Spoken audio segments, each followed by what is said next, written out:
Добро дојдовте во саботното издание на Светот денес на Тера. Еве ги вестите на денот.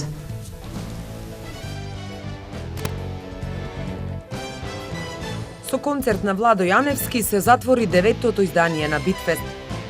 Битолчанец ја побара за жена својата девојка на концертот на Владо Јаневски. Панихида за Александар Турунџев. Министерот Јолевски се поли со ледена вода. Синоќа со спектакуларен концерт на Владо Јаневски во преполната Хераклеја и официјално беше означено затворањето на 9-тото издание на битолското културно лето Битфест 2014. Фестивалот го затвори градоначалникот на општина Битола, најавувајќи го незаборавниот концерт кој успешно ќе го заокружи ова издание на Битфест и ќе го најави јубилејното 10-то издание до година. Многобројната публика во амфитеатарот на античкиот локалитет Хераклеја уживаше и се забавуваше со големите хитови на Владо Јаневски. Предложам одличен план. Ја и вие заедно. Оркеска дојди ми антика. Се слушаме супер. Устите твои да ми станат навика. Разговори ме како свеќа и јас ти дигам среќа.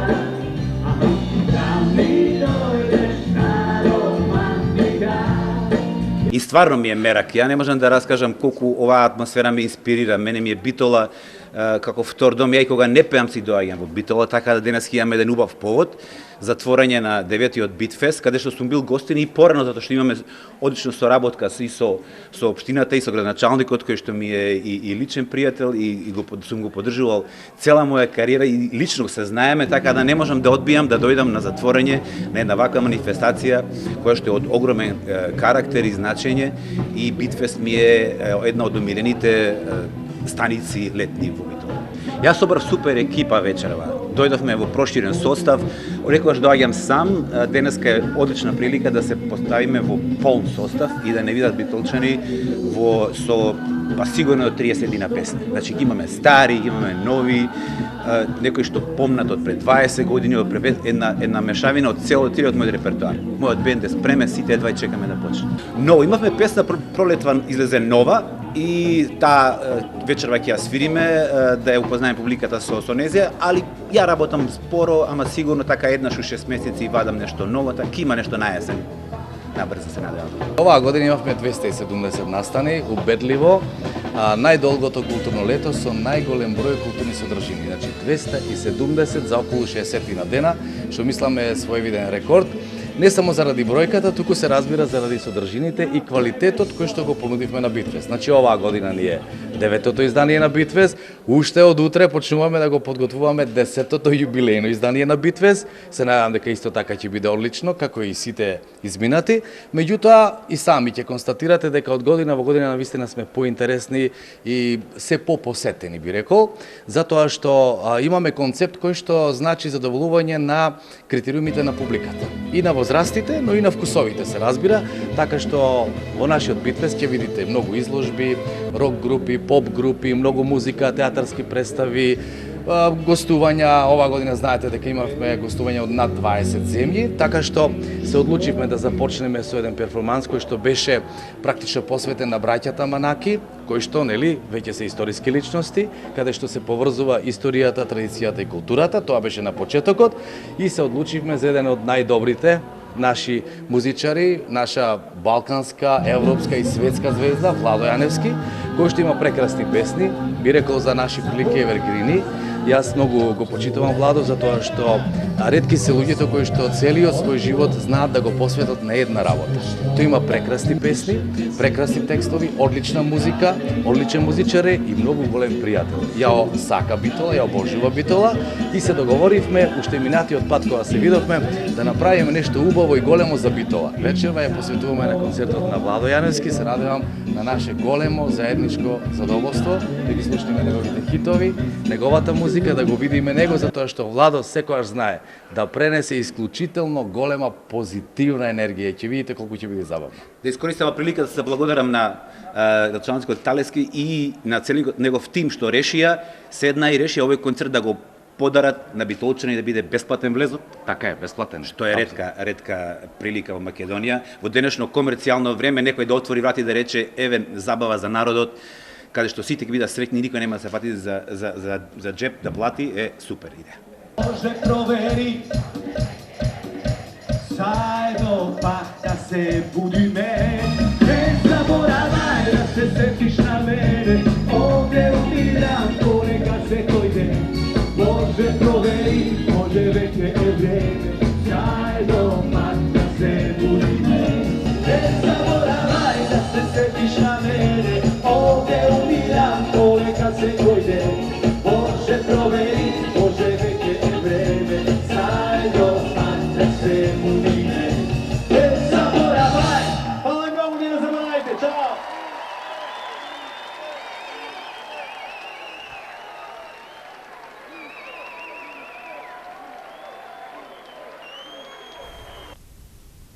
На вчерашниот концерт на Владо Јаневски во Хераклеја, битолчанецот Јоцо Ѓорговски пред многобројната публика на романтичен начин ја побара својата девојка Марина Кочишка за идна сопруга.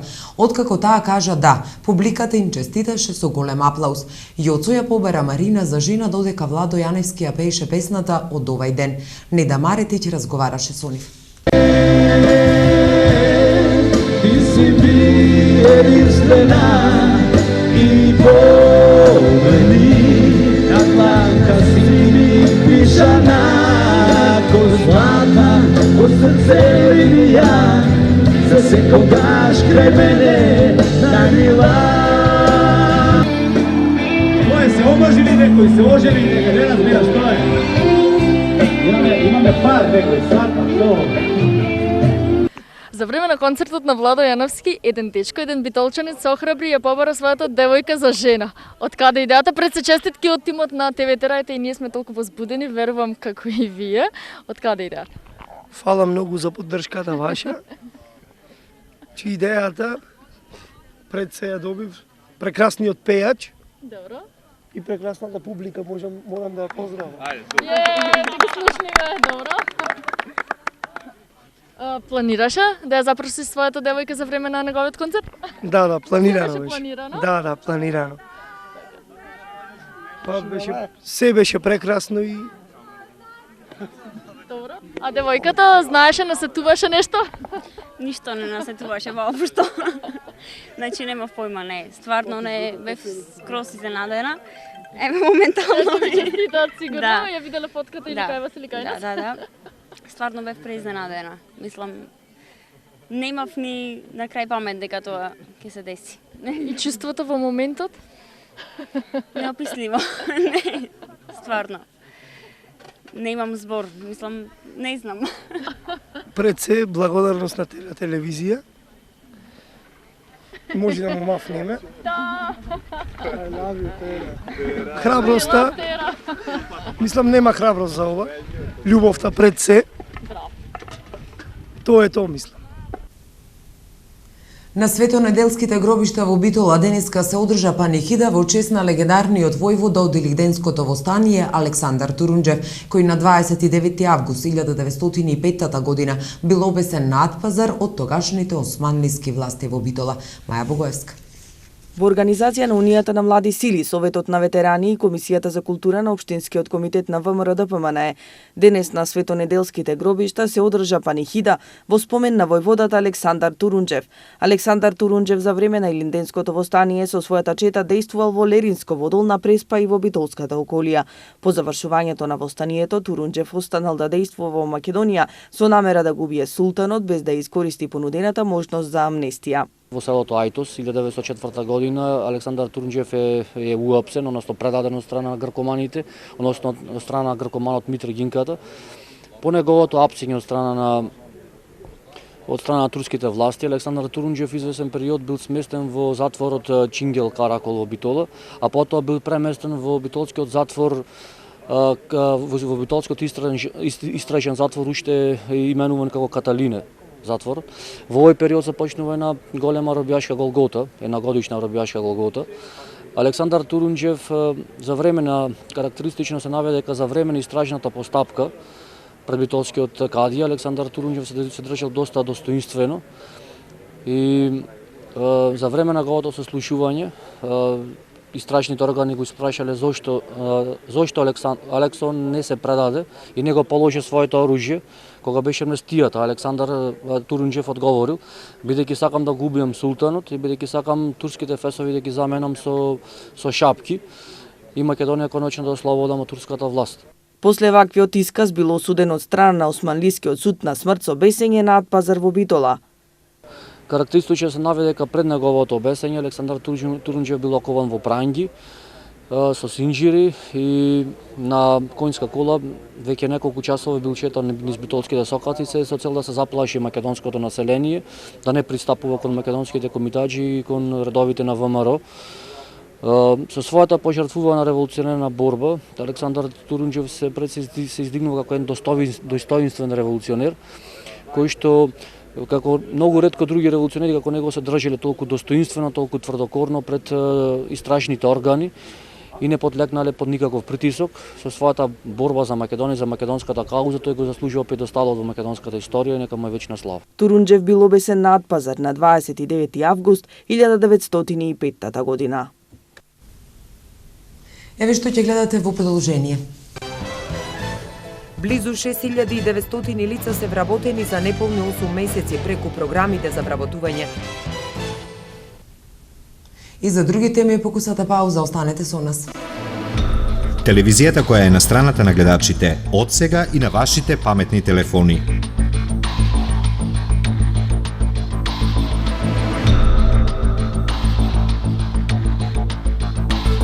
Секојдневно преку 300 информации во Актуел, Светот денес, ритамот на градот, Спорт рапорт, забавниот сервис на Тера.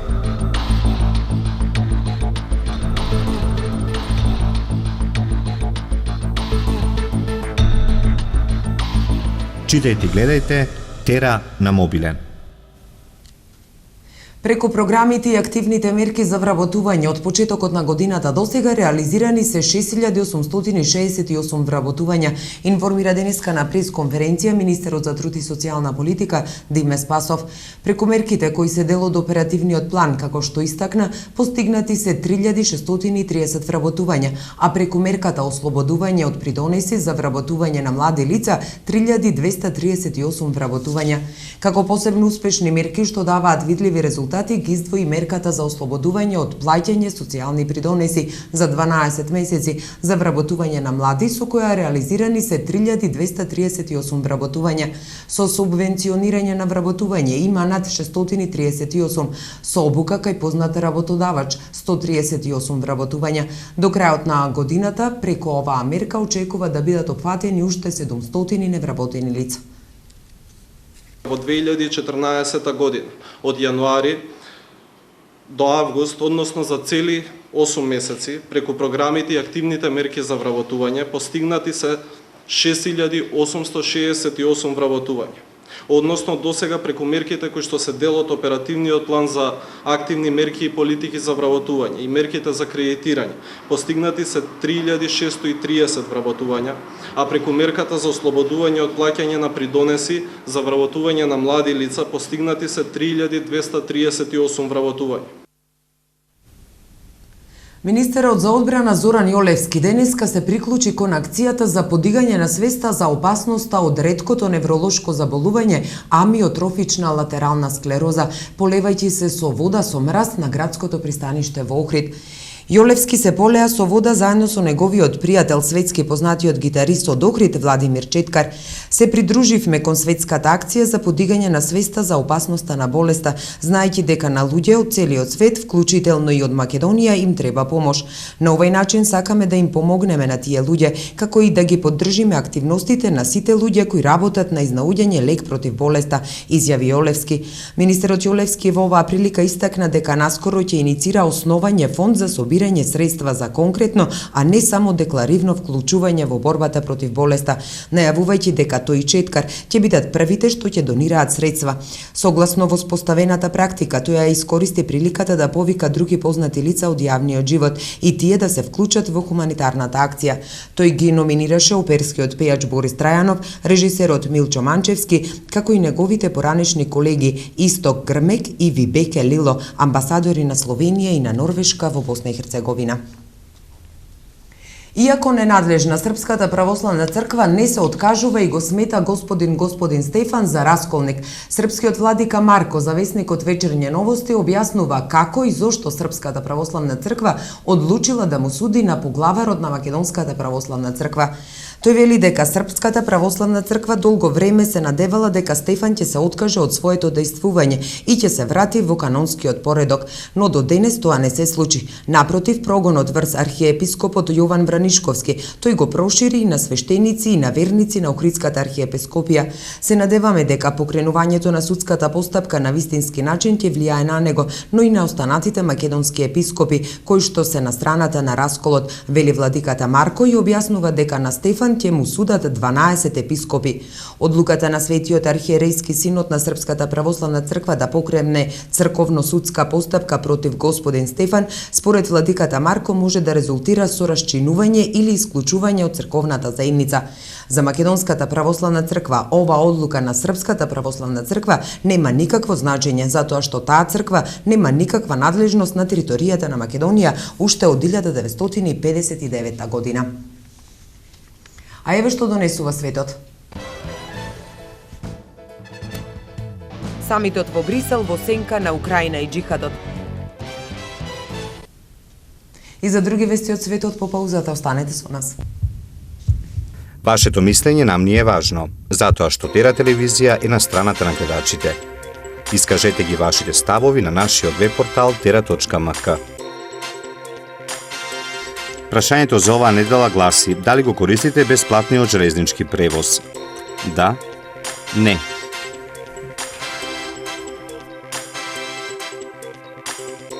За резултатите од анкетата читајте на tera.mk или гледајте во вестите на Тера телевизија. Вонреден самит за двете највисоки функции во Европската Унија. Шефови на државите и владите на Европската Унија денеска се состанаа во Брисел за да најдат одговор на заострувањето на украинската криза и заканата од џихадистите во Ирак и Сирија. Како што во повикувачкото писмо најави председателот на Европскиот совет Херман Ван Ромпој, лидерите најпрво ќе одлучуваат за номинациите за наследник на Ван Ромпој и шефицата на дипломатијата Кетрин Ештон, на кој на крајот на оваа година им истекува 5-годишниот мандат.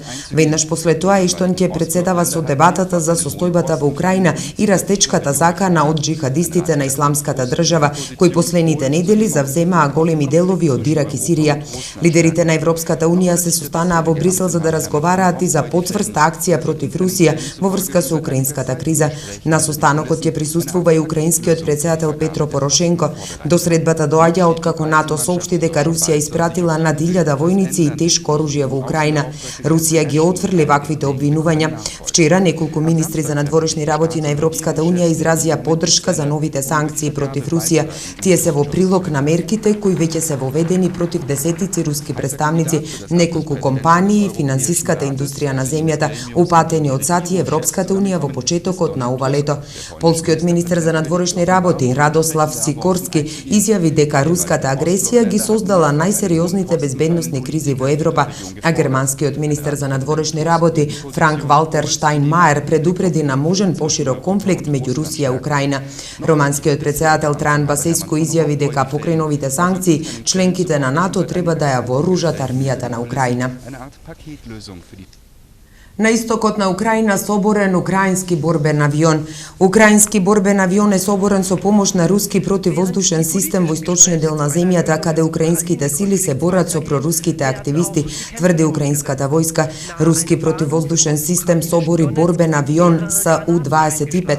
Пилотот успеал да се катапултира, се наведува во денешното соопштение, кое не нуди детални информации за местото на настанот, туку само се соопштува дека тој се случил вчера изутрина. Во Воедно украинската армија ги демантира тврдењата на проруските активисти дека собориле 4 украински авиони. Русија нема да се вовлекува во големи конфликти, но нејзините партнери треба да сватат дека е подобро да не влегуваат во спорови со Русија, порача рускиот претседател Владимир Путин.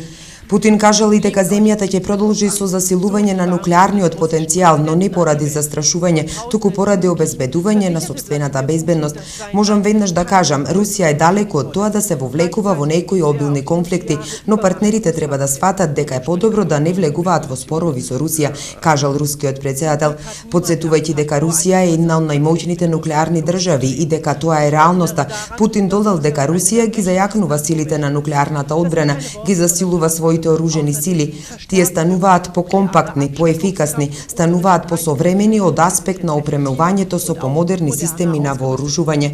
Продолжуваме да го јакнеме потенцијалот и тоа ќе го правиме, кажал Путин. Според него тоа не се прави за некому да му се заканува, туку за русите да се чувствуваат побезбедни и помирни, да имаат можност да ги реализираат плановите за развивање на стопанствата и социјалните области. Секогаш мора да бидеме подготвени да ја одбиеме секоја агресија кон Русија, на нашите партнери, во каква состојба и да се наоѓаат нивните држави и кон кој надворешно политички концепт и да се придржуваат, треба да сватат, подобро е да не влегуваат во конфликти со нас, особено неоружени, предупредил Путин.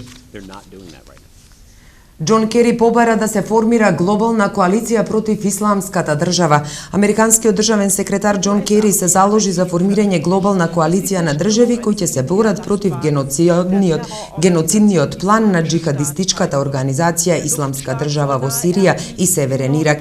Кери во уводникот на Нью Йорк Таймс побара обединета акција предводена од САД и најширока можна коалиција на држави. Кери истакна дека тој и секретарот за одбрана Чак Хейгел ќе разговара со дипломатите од европските сојузнички држави со цел создавање глобална коалиција.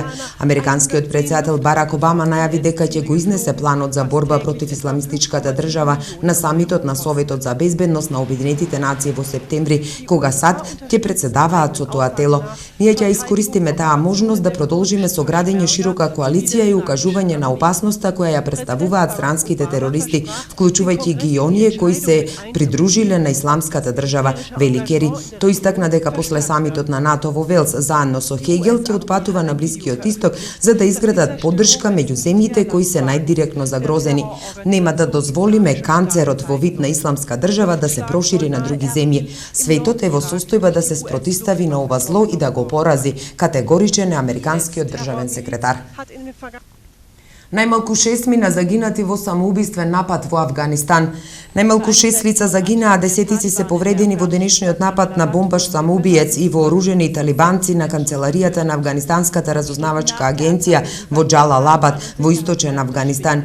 Жестоките судири меѓу талибанците и авганистанските безбедносни сили траеа неколку часа после нападот врз седиштето на Националниот безбедносен директорат, изјави Ахмед Зеја Абдулзај, портпарол на гувернерот на источната провинција Нангахар, која се наоѓа близу пакистанската граница. Досега во болница се префрлени 6 тела и 45 ранети.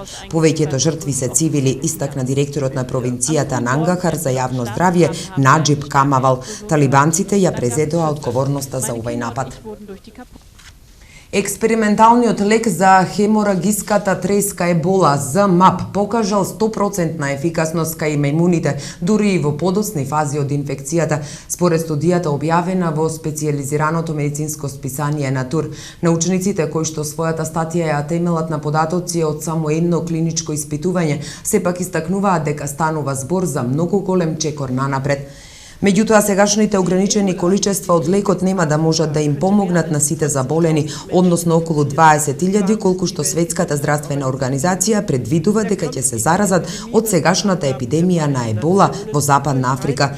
2 од 7 заболени кои го примија лекот ЗМАП починаа од болеста, либериски доктор и шпански свештеник. Експерименталниот лек за ебола ЗМАП, кој го произведе американска фармацевска компанија, досега е употребен во лекувањето на двајца американски здравствени работници заразени со ебола во Либерија.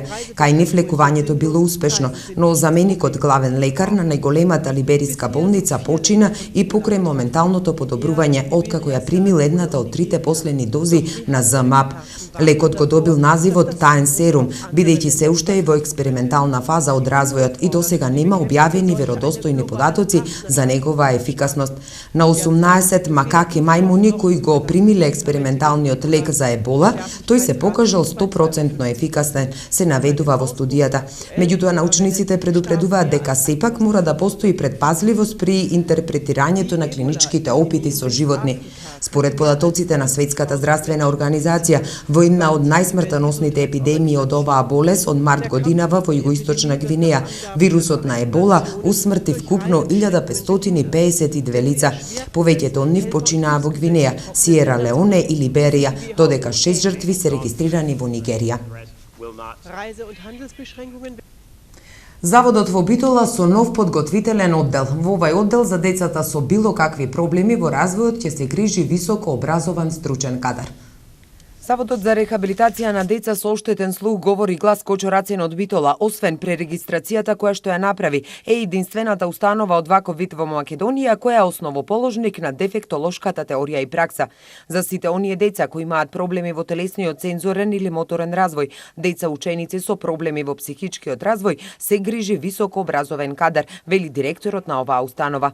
Кога се работи за оштетување на слухот, тука е нашиот дефектолог сурдолог, односно имаме група на сурдолози. Кога се работи за ментална ретардација, успореден психички развој и така натаму, тука се е нашиот дефектолог, олигофренолог. Кога се работи за пореметувања во говорот, било какви така натаму, тука се нашите логопеди. Кога се работи за деца кои имат аутистични проблеми и така натаму, тука се општите дефектолози, кои исто така ги има повеќе. Покрај широкиот спектар на кадар дефектолози со кои располага установата, за децата се грижат и стручни работници. Има и потесно специализирани дефектолози за работа со одредени методи, истекнати сертификати во и надвор од нашата држава, за примена на одредена техника и на одредени методи, кои порано не можепе да ги пременуваме во оваа установа, бидејќи бевме овластени да реализираме одреден наставен план и програм кој ни го даваше Бирото за развој на образованието. Рехабилитационо-воспитно-образовната работа во установата се организира и остварува според наставен план и програми кои на предлог на Бирото за развој на образованието ги утврдил министерот. А еве какво време не очекува во наредните денови.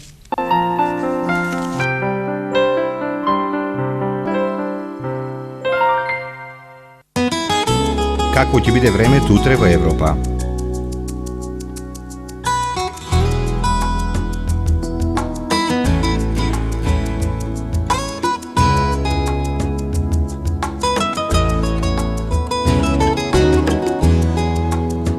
За времето утре на Балканот.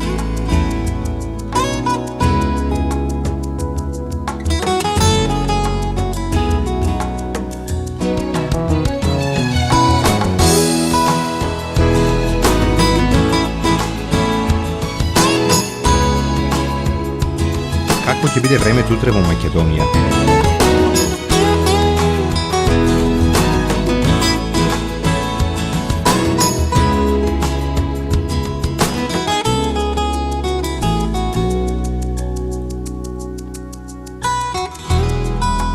Следува временската прогноза за времето утре во регионот.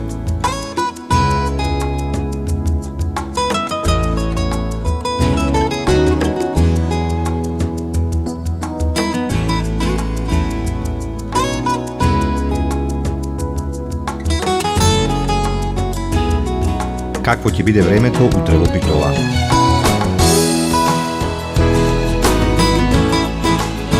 Следува временската прогноза за следните денови во Битола. Какво ќе биде утре времето во Ресен? Следува временската прогноза за следните денови во есен. Евеа прогнозата за времето утре во Прилеп. Какво ќе биде времето во наредните денови во Прилеп? Како ќе биде времето утре во Кичево? Следува временската прогноза за следните денови во Кичево.